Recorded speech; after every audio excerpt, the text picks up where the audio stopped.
Today I'm going to start off by talking a little bit about my wife. It's not meant to be a talk about her, but she's a particularly good example of something. So I'm going to hold her up. Most of you don't know Tracy. Many of you have never even seen Tracy. A few of you have caught a glimpse of her, or maybe even bumped into her at the temple for a moment and get to exchange a few words. She's going off somewhere, she's coming back.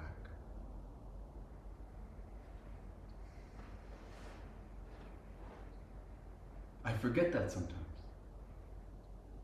It's a very strange reality.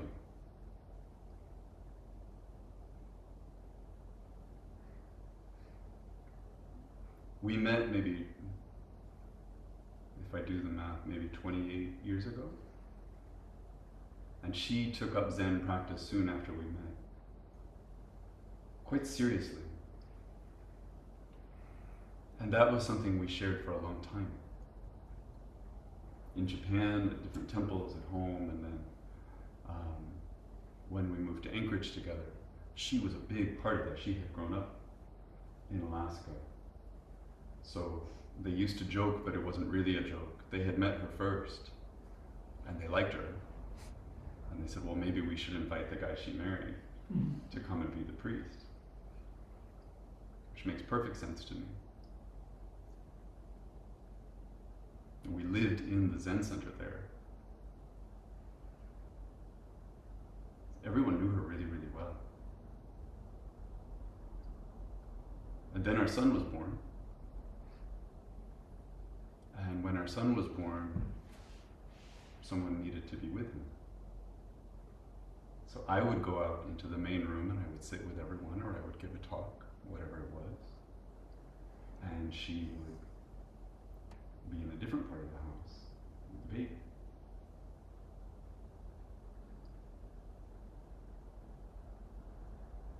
And I think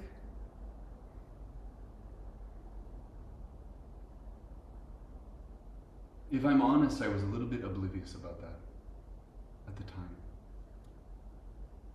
I knew it was happening, but I felt it was just a moment. I thought, well, you know, he's a baby. What do I know?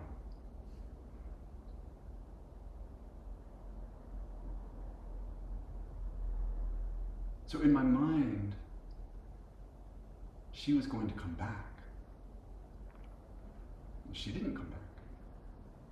Because every time that the community met, of course there was an expectation that this guy who dresses like this and has this haircut would be someone who shows up. And I said, well, you know, Tracy, maybe today you go. And she just looked at me like I was so stupid. And she said, that doesn't make any sense. Everyone expects you to go. You should go. So I would go. This goes on a while. We moved back to Japan for a while, and then we moved here. We moved here, and I said, oh, I really want to, you know, I want to share this practice. I want to start something up.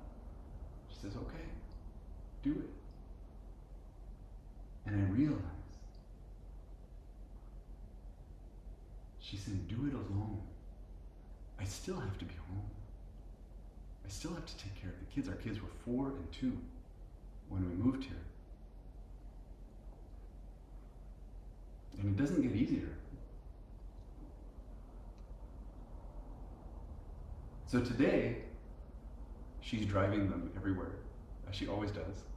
She drives them to dance, she drives them to different activities, she takes them to a friend's house. That's what happens on a day like today. It's what happens on a Tuesday night. It's what happens when I go to another town to represent the tradition there. I go do this thing, and she does all the other things. And this thing that I thought was going to be a moment, now it's 16 years. she gave up, not the practice, but she gave up practice in community for us. And that's the part I want to talk about.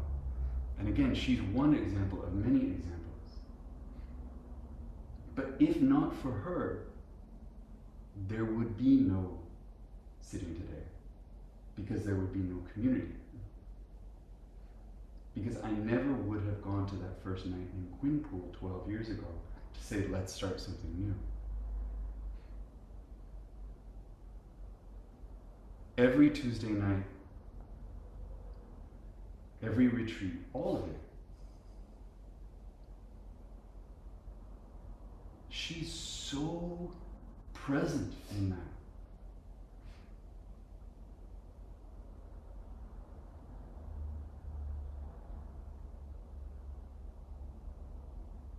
She's as integral to this community as I am.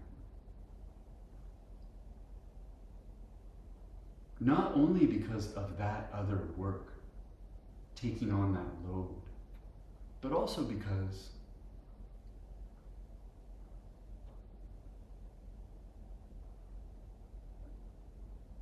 she's taught me so much. And so when I talk to you, she's there too. She's a really good compliment for me, because when I come across an idea that seems like a hard idea, maybe it's philosophical, maybe it's Dharma related, or maybe it's something work related, or I kind of delight at the complexity of it. I get excited and I say, this is so complicated. You could look at it from this angle, or this angle, or this angle, and I want to do that. And she has this other quality. She says, no, it's really simple. And every time she says that, I realize, oh, right, it is. I just like to play in my mind. She has this ability to say, stop that. So, if I ever manage to say something that is clear here, some credit goes to her. She teaches me that all the time.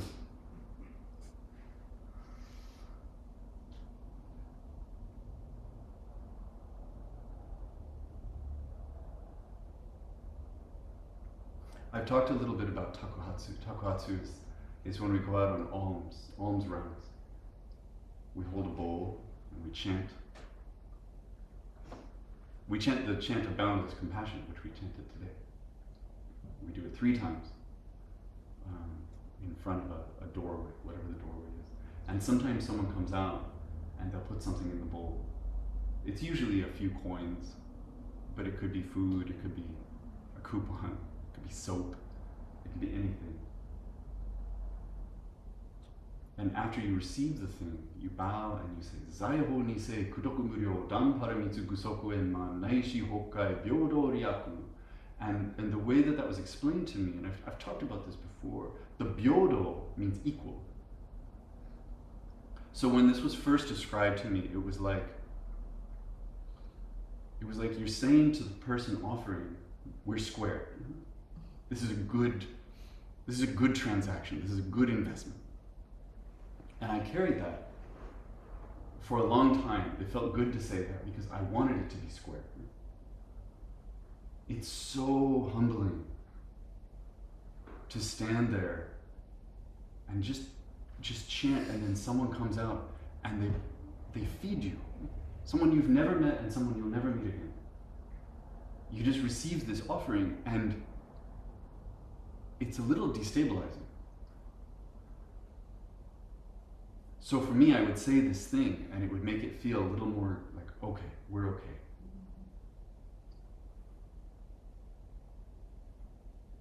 But I've come to understand that that's not really what that's about. Because there is no transaction there.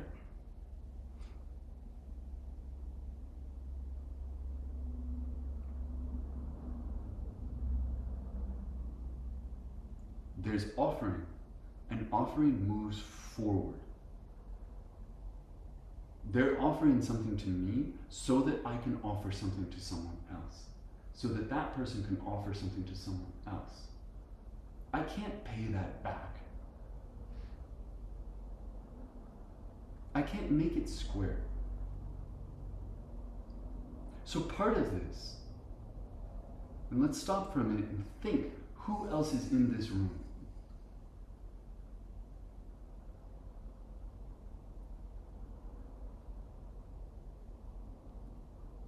Who sits in that seat with no one in it? It's not just Tracy.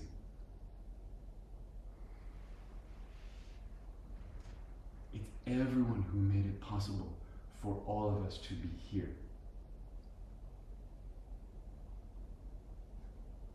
Not necessarily because that was their goal. My parents are on this list. My parents are in the room. This isn't really what they wanted from me. But they offered me this life, and this life brings me here.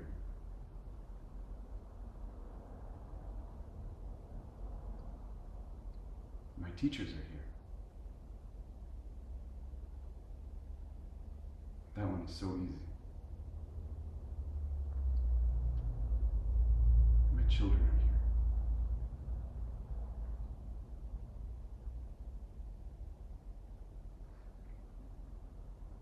We can expand this out forever. My grandparents, their parents, their parents, their parents.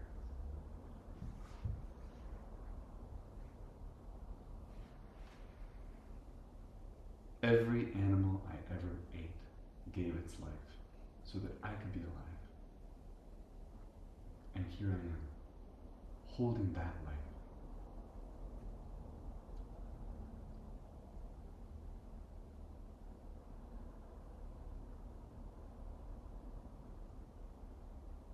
If we really relax, if we can relax the part of us that wants to be autonomous,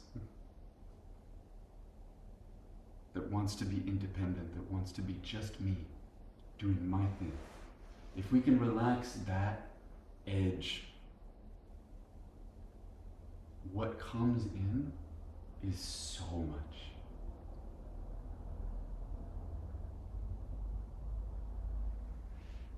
When we let that wall down,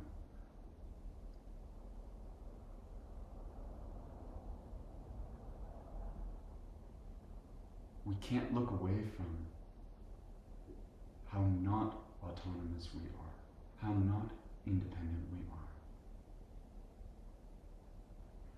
are. What do we do with that? How do we hold that?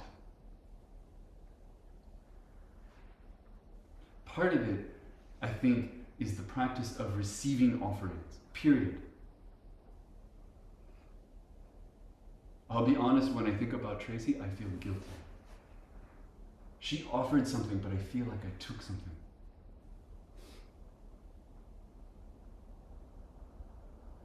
But it's something I can't undo. I can't give it back.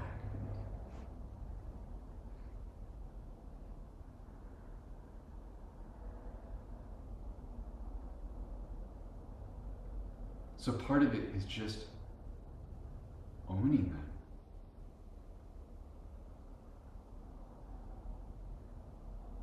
that I owe my life to so many others.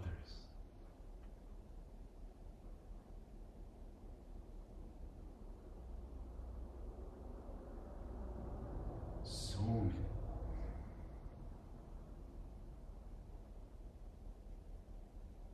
Part of it, I think, is taking up the weight of it. Owning that part too. Not as debt, because again, this isn't a transaction, but as responsibility.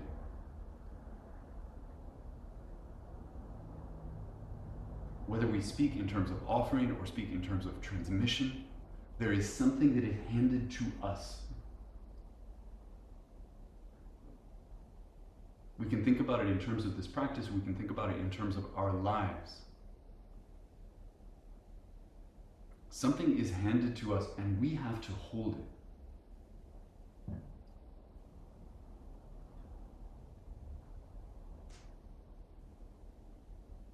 As awkward as it is, we have to hold all of it.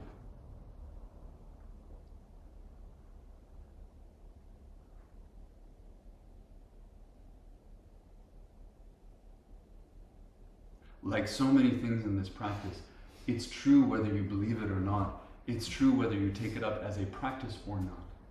So if you want to not think about this, if you want to not feel this, if you want to go through the rest of your life not owning this, you can. And in some ways, it might feel lighter.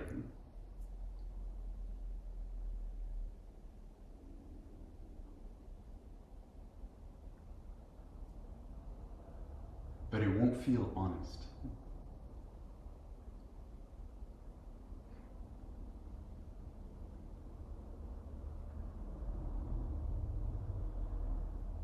There is a weight in this tradition that we accept and we figure out how to hold.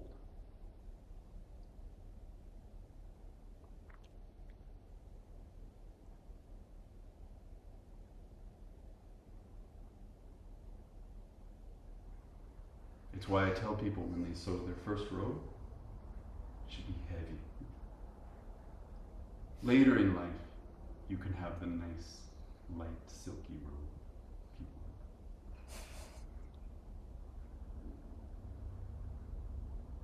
But in the beginning, when you put it on, you should feel, it should feel different.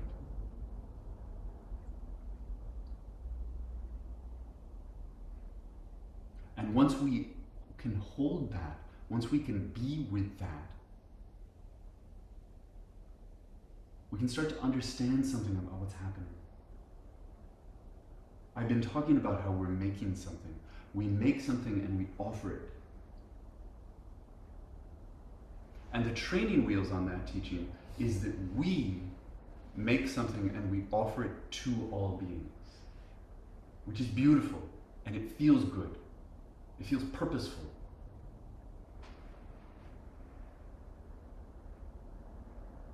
If that's how it feels today, that's great. But we have to know there's more. And the more is, it isn't that we're offering it to, it's that we're offering it with.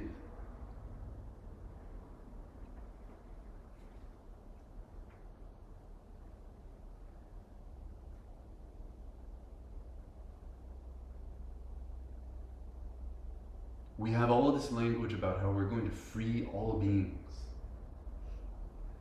So heroic.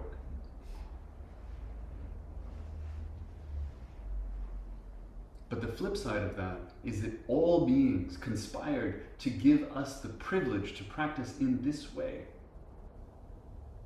To do practice, as the tradition, in this shape.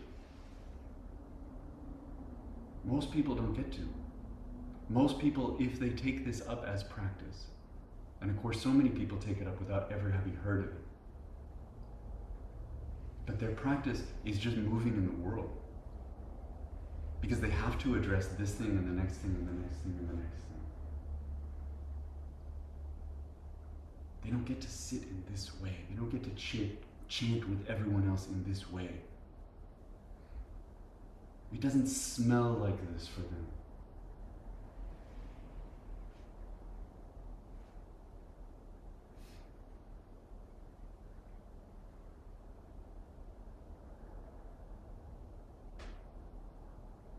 Again, it isn't about owing.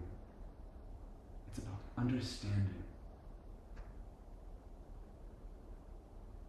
They gave us something to hold and then to offer again.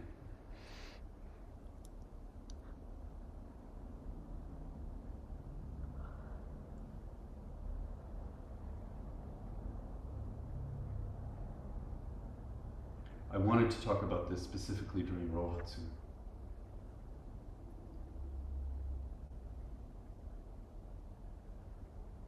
Because this is the week when so many people are in this privileged place. This is the week when that kind of furnace of offering is hottest.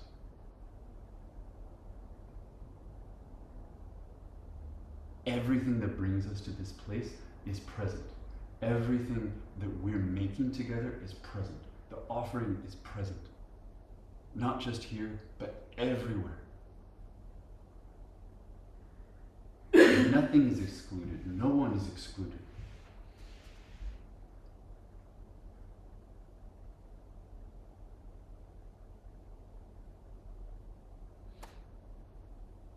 We hold the world and we offer the world. Giver, receiver, gift.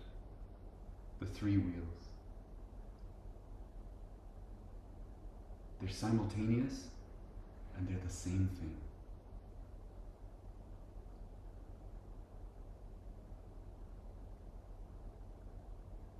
And I'm grateful. And that's where I'll stop.